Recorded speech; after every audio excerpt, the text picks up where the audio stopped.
안녕하세요. 1884년 프랑스의 신비주의자 생 이브 달베드르는 산스크리터 수업을 받기로 결정했습니다. 그는 세계의 비밀 역사에 관한 결정적인 저서인 유대인의 사명을 막 출판한 뒤에 궁극적인 신비가 숨겨져 있다고 확신하는 그러한 신성한 언어에 대한 이해를 심화시키려고 노력했습니다. 흡이려는 그에게 있어 이미 많은 것을 보여주었던 하나의 도구였습니다.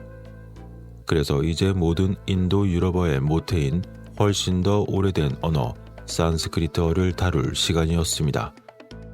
당시 생이브의 산스크리트어 교사는 자신을 하르지 샤리프라고 불렀는데 그가 도대체 어디로부터 온 자인지 상당히 모호한 기원을 가진 그런 인물이었고 다양한 소문을 가지고 있던 사람이었습니다. 1838년 12월 25일에 태어난 그는 1857년 반란 이후 인도를 떠나 프랑스의 르 아브르 항구에 새 장수를 한 적도 있었고 그 후에 동양어 교수로서 정착한 것으로 추정하고 있습니다. 그래서 그의 이름은 가명이었을 수도 있고 어쩌면 아북한 사람이었을 수도 있습니다. 그런데 어떤 사람들은 그를 왕자라고도 부르기도 했습니다. 그의 정체는 도대체 누구였을까요? 하지만 그의 이야기가 무엇이든지 간에 현재 파리의 소르본 대학 도서관에 있는 한 원고에서 말하고 있는 것은 바로 그 하르지가 학식이 풍부하고 꼼꼼한 교사였으며 아직도 풀리지 않은 두 가지 수수께끼의 그러한 근원에 대해서 상당히 관련이 있던 자라는 것을 보여주고 있었습니다. 그것은 바로 지하 왕국 아가르타와 그 신성한 언어에 대한 것이었습니다. 의문의 인물이었던 하르지는 일주일에 3번 생 이브가 살고 있던 호러운 집으로 가서 그에게 문법을 가르치기 위해서 아름답게 각분화된 수업 자료와 함께 산스크리트 고전을 낭독하곤 했습니다. 그의 제자였던 생 이브는 수업을 받으면서 하르지의 신비한 무언가 알 수 없는 힌트를 발견하는 것에 대해서 점점 더 매료가 되었습니다. 이는 그가 첫 번째 수업을 시작한 때부터 시작되었습니다. 그때 하르지 선생님은 말했습니다. 저는 대아가르티아 학교의 교사이자 교수입니다. 그러자 제자인 생 이브는 그에게 물었습니다. 대아가르티아 학교가 무엇인가요? 하고 말입니다. 아마도 그는 이미 인기 있는 여행 작가이자 역사가였던 루이 자콜리오의 책에서 아가르타에 대해서 읽었던 것인지 아니면 그가 실제로 그곳에서 온 교사인지는 알 수 없습니다. 그러나 이 도시는 고대 인도의 사제 왕이었던 브라흐마트라의 거대한 도시로 여겨지고 있었던 곳이었습니다. 그렇다면 그런 곳이 실제로 있는 걸까요? 분명히 생이브의 교사인 하르지가 그에게 그렇게 믿게 했고 더 나아가 그것은 인류의 원시적인 언어와 문자였던 바탄 또는 바타니아를 보존하고 있다고 믿었을 것입니다. 이처럼 언어의 비밀스럽고 신성한 뿌리를 찾는 사람들에게 그런 것들을 언급하는 것은 참을 수 없을 정도로 매우 흥미진진한 이야기였을 것입니다. 1885년 크리스마스 날에 생 이브는 하르지에게 자신의 이름을 바타니아 문자로 써달라고 부탁을 했는데 그때 커다란 호기심에 사로잡혀 있었던 때였습니다. 그래서 교사는 그의 요청에 응하여 수업지 뒷면에 다음과 같이 쓰고는 비꼬는 투로 거기에 덧붙였습니다. 여기 당신의 열렬한 열망에 따라 하지만 사실 당신은 아직 바탄에 충분히 준비되지 않았습니다. 천천히 그리고 확실히 라고 말이죠. 나중에 그는 생 이브에게 바타니언 알파벳과 22개의 문자 형태의 원리를 가르쳤을 것이고 그래서 생 이브는 이를 히브리어 알파벳과 황도대 및 행성 기호와 서로 연관을 시켰던 것입니다. 그렇게 수업이 끝날 무렵 아그르타와 바타니언은 분명히 그들의 대화에 있어서 항상 빠지지 않는 정기적인 주제가 되었었고 그렇게 생 이브의 관심사는 산스크리트어에서 일종의 헤르메스주의로 옮겨갔습니다. 이후 그는 하르지의 승인을 받아 빨간색과 금색 잉크를 이용하여 다음과 같은 훌륭한 원고를 작성했습니다. 그 목록은 다음과 같습니다. 산스크리트어와 바타니아 문자로 만든 기도문 문장, 다양한 알파벳과 디자인 및 아라베스크, 그리고 소위 헤르메스 또는 라파엘 문자로 인코딩된 베다 및 성경 이름의 목록, 그리고 우주의 발전을 나타내는 80개의 베다의 상징, 행성과 조디악 기호에 인코딩된 조디악의 헤르메스적 의미에 대한 구절, 전사의 이름 및 바타니아어, 산스크리트어, 히브리어 및 헤르메스 문자의 상관관계에 대한 표시, 내면의 소리 M을 듣고 영혼의 여행을 위한 호흡 운동, 그리고 허브의 특성에 대한 노트, 연금술의 레시피. 이처럼 생이브가 여러가지 의미심장한 이야기들을 썼지만 그가 쓴 것은 이것이 전부가 아니었습니다. 그의 교사였던 하르지는 자신의 제자였던 생이브가 단지 동양학을 공부한 결과로서 아그르타 왕국 지구 속으로의 여행이라는 또 다른 책을 쓰고 있다는 사실을 그는 알고 있었을까요? 그것은 알 수 없으나 1886년에 이 책은 완성이 되었고 그리고 조판되어 그의 담당 출판사였던 칼만 레비에서 인쇄가 되었습니다. 솔직히 말해서 이 책은 아그르타의 뚜껑을 열었던 것이었습니다. 그래서 독자가 된다면 그 아가르타라는 곳이 동쪽 어딘가 지구 표면 아래 숨겨진 땅이며 수백만 명의 인구가 있고 그곳의 군주 제사장이었던 브라하트마와 함께 그의 두 동료인 마하트마 그리고 마한가에 의해서 통치가 된다는 것을 알게 될 것입니다. 생이브는 바로 이 영역이 칼리유가 즉 힌두 연대기에서 현대의 암흑기가 시작될 때 그곳이 지하로 옮겨져 지상 거주자들에게 숨겨졌다고 설명했습니다. 그는 이 시기를 기원전 약 3200년경으로 추정하고 있습니다. 그런 아가르타는 가스 조명, 철도, 그리고 항공여행 등 우리보다 훨씬 앞선 당시의 기술의 혜택을 오랫동안 누려왔습니다. 그 정부는 지상의 인종들이 기원전 4000년기에 세계 제국을 무너뜨렸던 그러한 분열이 일어난 이후로 잃어버렸던 신학기의 이상이며 그래서 모세와 예수 그리고 당시 생이브 그 자신도 비록 능력은 부족하지만 그것을 회복하려고 노력했다고 할 수 있습니다. 아가르타는 때때로 상층 세계로 사절을 파견하는데 상층 세계에 대한 완벽한 지식이 그들에게는 이미 있었습니다. 현대인의 최신 발견들뿐만 아니라 모든 시의 지혜들이 그들 도서관에 보관되어 있으며 바타니아 문자로 돌에 새겨져 있습니다. 그 비밀 중에는 육체와 영혼의 진정한 관계에 대한 그런 비밀과 죽은 사람의 영혼이 살아있는 사람과 소통할 수 있는 그러한 방법에 대한 비밀이 담겨 있습니다.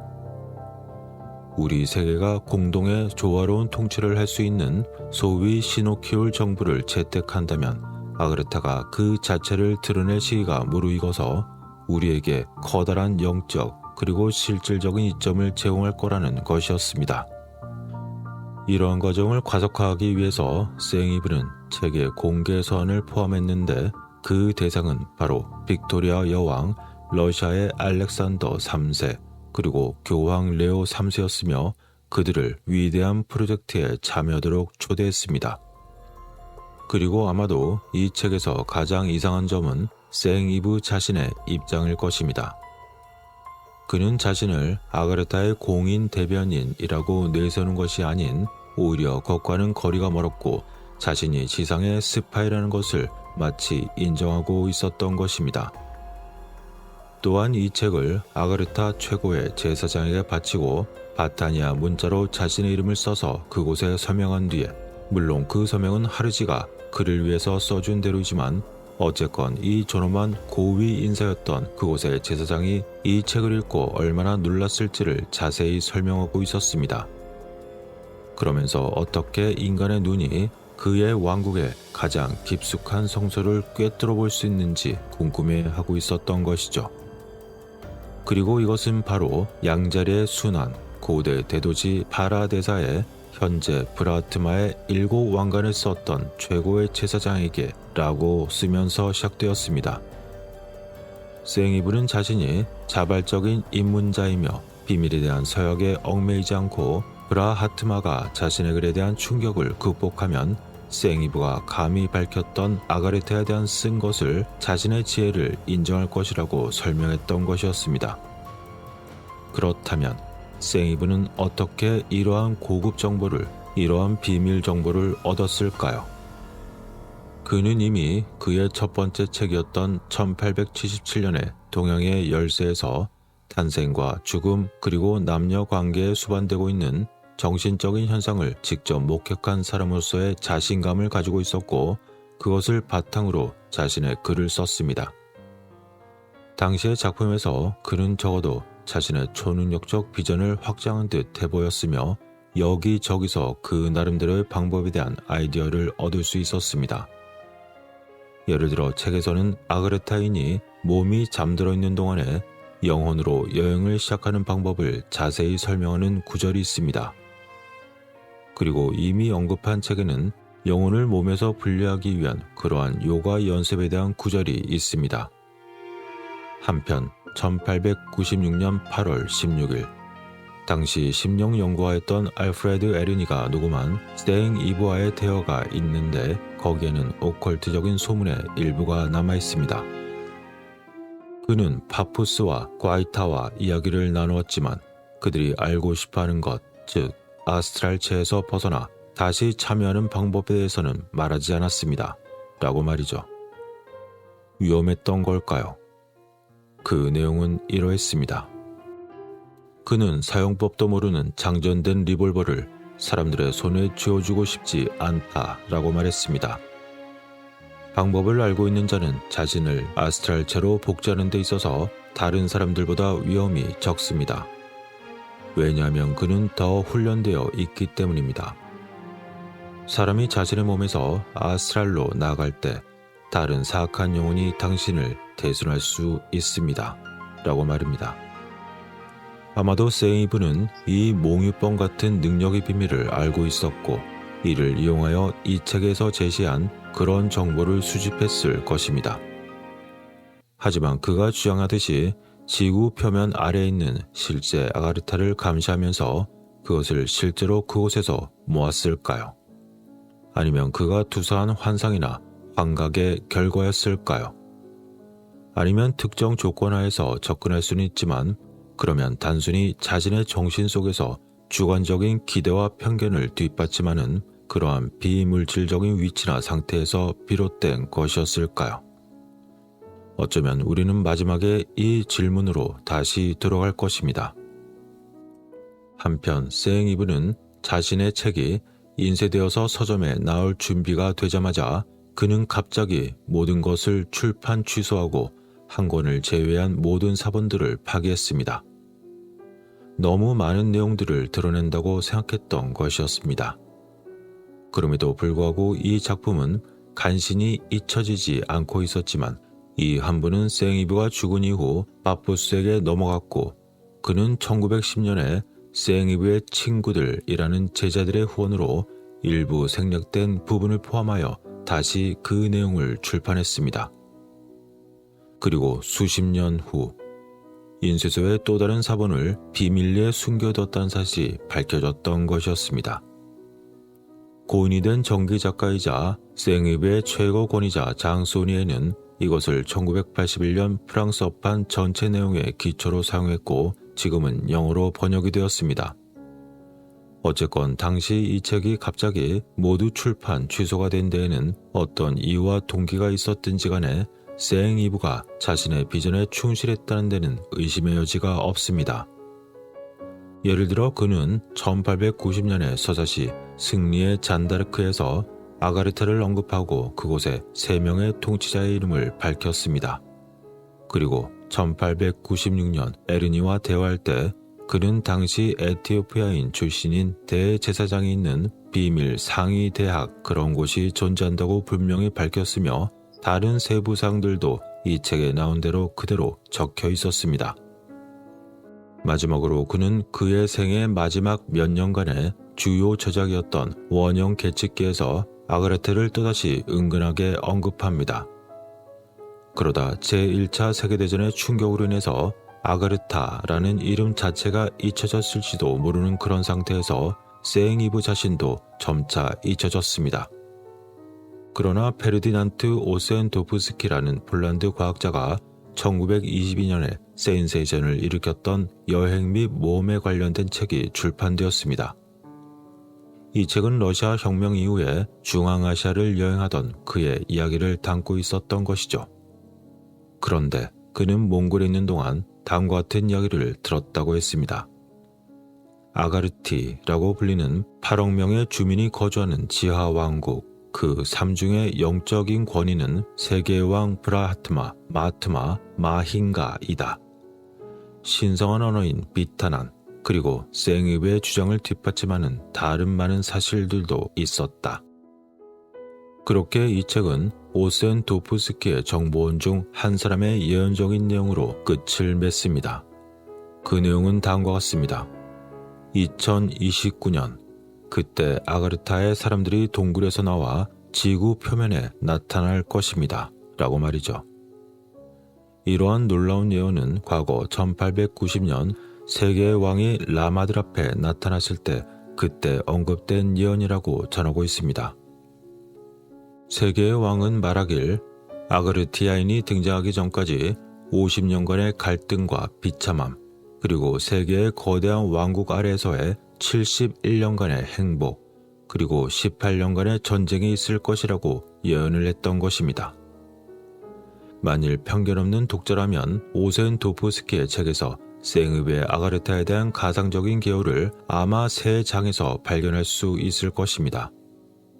그러나 자신의 이야기가 사람들로부터 어떤 이의를 제기받을 경우를 대비해서 독립적인 출처에서 정보를 얻은 것처럼 마치 그렇게 보이도록 철자를 바꾸었던 것입니다. 하지만 처음에 오센도프스키는 분노하면서 이런 이야기를 부인했습니다. 그는 비전가 르네 게농에게 이 이야기가 소개되었을 때 자신이 기록했던 일기와 함께 자신이 가져온 특정한 물건의 증거가 없었다면 이 이야기의 일부를 마치 꿈에서 본 줄 알았을 것이라고 말했던 것입니다. 그러나 이제 다시 1908년으로 돌아가서 젊은 르네 게농은 아그르타인의 문제가 제기된 영적으로 글쓰기 영매술에 참여를 했었지만 질문자를 통해서인지 아니면 채널링된 존재를 통해서인지는 현재로선 불분명해 보입니다. 하지만 이제 그의 관심이 다시 불붙었고 1925년에 그는 생이브 아가르타와 오센도우키의 아가르티 사이에 매우 놀라운 유사점에 대해서 글을 썼습니다. 게농에 따르자면 아가르티의 진실성에는 의심할 이유가 없다는 것이었습니다. 그리고 2년 후 게농은 그 문제를 스스로 해결했습니다. 그의 가장 논란이 많았던 책인 세계의 왕이라는 책에서 그는 다음과 같이 선언했습니다. 오센도프스키가 제시한 증거와는 별개로 우리는 다른 출처를 통해 이런 종류의 이야기가 몽골과 중앙아시아 전역에서 널리 퍼져 있다는 것을 알고 있으며 대부분 사람들의 전통에도 비슷한 것들이 있다고 덧붙일 수 있습니다. 라고 말이죠. 불행히도 게농은 이러한 출처가 무엇인지 이런 종류의 이야기가 의미하는 비슷한 전통들이 무엇인지 말함으로써 자신의 주장을 득권적 접근이 아니라고 주장했던 것입니다. 그리고 게농은 세계의 왕 그곳의 끝부분에서 아그르타가 실제로 존재하는지에 대한 의문에 직면하고 있었습니다. 이제 특정한 위치에 아그르타가 설정되었다는 것은 문자 그대로 그렇다는 것을 의미하는 것인가, 아니면 단지 상상일 뿐인가, 아니면 둘 다인가 하고 말입니다. 여기서 간단한 답은 지리적인 사실과 그리고 역사적인 사실이 모두 상징적인 타당성을 가지고 있다는 것입니다. 그것은 사실 그 자체를 손상시키지 않지만 실제로는 명백한 현실을 넘어 더 높은 의미를 부여하고 있기 때문입니다. 그래서 게농은 적어도 지리적인 아가르타를 부정하지 않았습니다. 그의 생각에 따르자면 지구 표면 아래에 존재하는 것이 발견이 된다면 그것은 상징적인 것이 우월할 수 있는 그러한 현실을 뒷받침할 뿐이었다는 것이었습니다. 오센도프스키의 설명은 나중에 여행가이자 불교 작가이며 게농의 번역가였던 마르코 팔리스가 조사했는데 그는 고위층 인도인 그리고 티베트인 그리고 몽골인과 접촉한 자신이 경험했던 이점들을 잘 활용하고 있었습니다.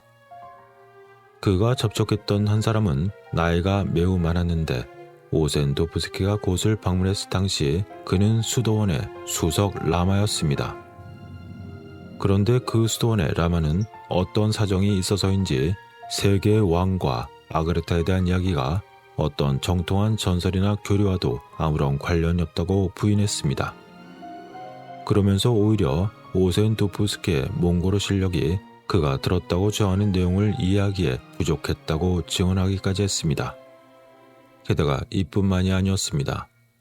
팔리스의 힌두교 친구들도 마찬가지로 아가르타의 산스크리트 출처를 부인했던 것이죠. 이는 마치 서로 입을 맞춘 듯이 보였습니다.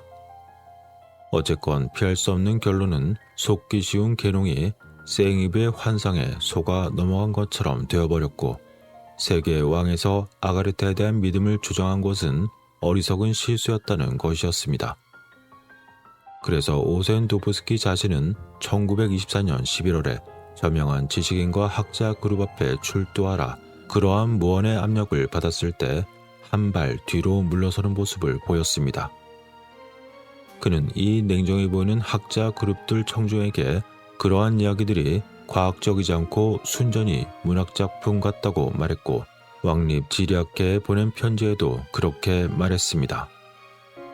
그렇게 그의 베스트셀러가 아그레타의 신화를 난해한 비밀로부터 끌어내리자 아이러니하게도 그 아그레타 신화는 그 의도와는 반대로 새로운 생명을 얻게 되었습니다. 아그레타는 종종 티베트 불교의 영적 도시인 샴발라와 혼동되거나 대조되며 대중적인 오컬트 작가의 반복적인 주제가 되었고 이곳이 과거의 고대 브라만 수도로 간주되기도 했습니다. 하르지 샤리프에게 그곳은 비밀스러운 문자가 있는 살아있는 인문학교였습니다. 그리고 명성 있는 학자가 아그레타 신화, 특히 바타니언 알파벳에 대한 데이터를 가지고 나올 때까지 이러한 이야기들은 마치 가설처럼 보이겠지만 이는 제한적이고 모호한 인도 학교에 오랜 동안 속하고 있던 신화의 일부였으며 이 두 가지 경우 모두 세상의 주목을 받았다는 것입니다. 그러나 과거 생이브는 그의 산스크리트 교사가 허락한 유혹적인 지식의 맛 그 이상을 원했습니다. 그래서 그는 자신의 영적인 여행 재능을 사용하여 아가르타를 더욱더 탐험하기로 결심했고 그 보상으로서 지하 유토피아와 그곳의 최고 사제이자 세계의 영적 군주에 대한 환상을 보게 되었던 것입니다. 그럼 이러한 비전의 출처와 존재론적 지위는 무엇인가 하는 그런 의문이 남습니다. 아스트랄 세계, 다시 말해 마법의 내면의 세계라고도 하는 그곳에는 특정한 장소나 단지가 있는데 그곳은 두시력이 있는 방문자들에게만 일정한 특징들을 보여준다고 합니다. 그러나 그러한 장소에서 발생하는 우연한 상황들은 방문객의 문화적 조건과 그 기대에 따라 서로 달라집니다. 예를 들어 어떤 사람들은 알렉산드리아 도서관이나 아틀란티스, 즉 과거의 장소라고 믿는 곳에서 자신들을 발견하곤 합니다. 그리고 또 다른 사람들에게는 현대적인 것처럼 보이지만 히말라야와 같이 접근하기 어려운 곳에 있는 것이 더 좋게 느껴질 수도 있습니다. 물론 외관상 장식이나 모습은 그곳에서 발견되는 철학적인 진실과 비교하면 비록 사소한 문제일 뿐이지만 그 화려함은 때때로 여행자들을 압도하기도 합니다. 그러면 그의 관심은 실제 진실과는 무관한 세속적인 세부적인 사항에 쏠리게 되고 그러다 보면 자만심이 과대해질 수도 있는 것이죠. 따라서 생이브는 자신이 세상의 영적 통치자의 신비한 영역에 침투했다고 확신하고 네 눈 거북이, 두 혀를 가진 사람, 그리고 공중에 떠있는 요기들에 대해서 글을 쓰고 결국 그 내용을 여왕과 황제 그리고 교황에게 약간의 허세가 섞인 그런 편지를 쓰게 되었던 걸까요? 저는 그가 어떤 변화된 의식 상태에서 자신이 보았다고 주장하는 것을 받아들일 수 있습니다. 하지만 변화된 상태에 빠지는 많은 사람들처럼 그는 자신의 환상 또는 그 환상의 증인으로서의 자신에게 필요한 그러한 철학적인 초연함을 가진 자로서 자리매김할 수는 없었던 것 같습니다. 하지만 그럼에도 불구하고 생생하고 비전과 통찰력이 넘치는 이들의 이야기는 지루하다거나 장황하게 느껴지는 것을 훨씬 뛰어넘고 있었습니다. 단순히 기이한 상상력이라는 측면에서 러브크래프트나 보르의 루이스 보르헤스의 판타지 소설과 비교되는 반면에 오히려 무표정한 진지함과 거대한 자신감이라는 그런 측면에서는 에제키엘 서나 여러 묵시록 같은 그런 예언적인 작품과 비교될 정도였습니다. 그리고 그것은 지구가 매우 이상한 곳이라는 것을 우리들에게 다시 한번 일깨워줍니다. 탐험되지 않은 곳이 많고 수수께끼가 여전히 많은 곳. 그곳은 지상에 사는 우리들에게 많은 놀라움들이 여전히 기다리고 있을지도 모릅니다. 여러분들의 생각은 어떠신가요? 그 무엇을 상상하시던 모든 판단은 여러분들의 몫입니다. 시청해주셔서 고맙습니다.